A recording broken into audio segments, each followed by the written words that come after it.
Good afternoon, class.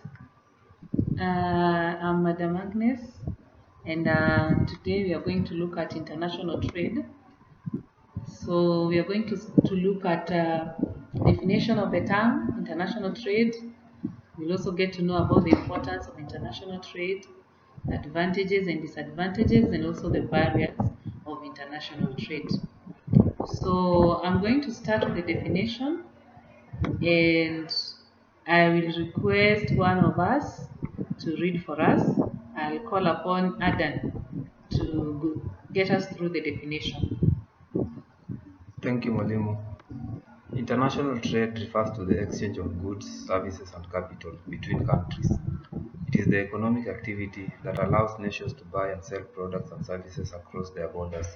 International trade can involve both imports and exports and is a crucial component of the global economy. Okay, that is very good. I hope we all now have understood what is international trade. So I want us to look at the importance of international trade, and I'm going to take you through that. So the first importance we have is economic growth. Where there is international trade, the economy will grow automatically. Then number two, we have resource allocation. International trade allows a country to specialize in a specific area of production of certain goods and services. Number three, we have consumer benefits. You find now consumers are able to have a wide variety of goods and services to choose from and also get them at a very good price. Number four, we have increased productivity because now there is a lot of competition both within locally and outside the country.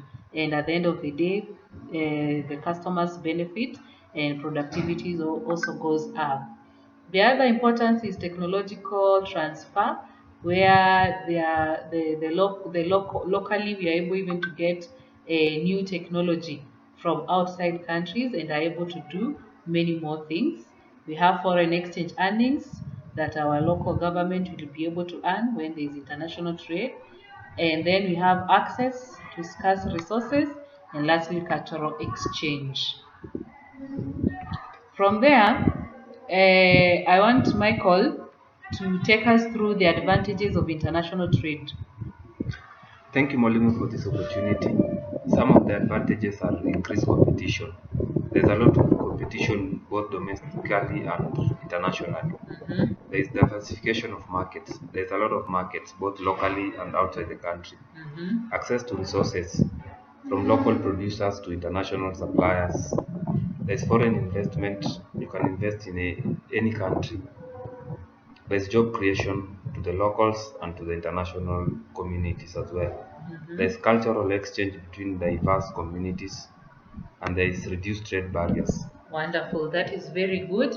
Then now we look at the disadvantages of international trade. Emily, can you take us through the disadvantages of international trade? Emily? Thank you, Mwalimu. The first one is trade imbalances, and then you have dependency on global markets.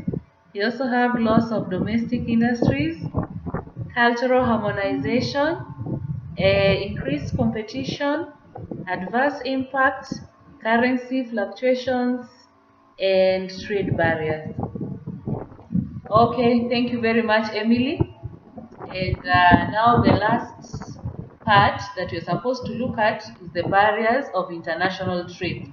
So the barriers of international trade, these are the hindrances that or challenges that come along with international trade, and I can take you through that. We have number one, tariffs. Those are some of the barriers that are set. We have quotas that limit the amount of product that can be imported. We also have import and export licenses that maybe one has to pay before they can be allowed to import or export. We have technical barriers to trade.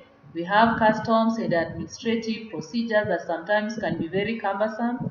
We have transportational and infrastructure issues. And lastly, we also have geographical barriers. So those are the barriers to international trade. I hope we are okay. Thank you very much for your time. We will see each other in the next class. God bless you.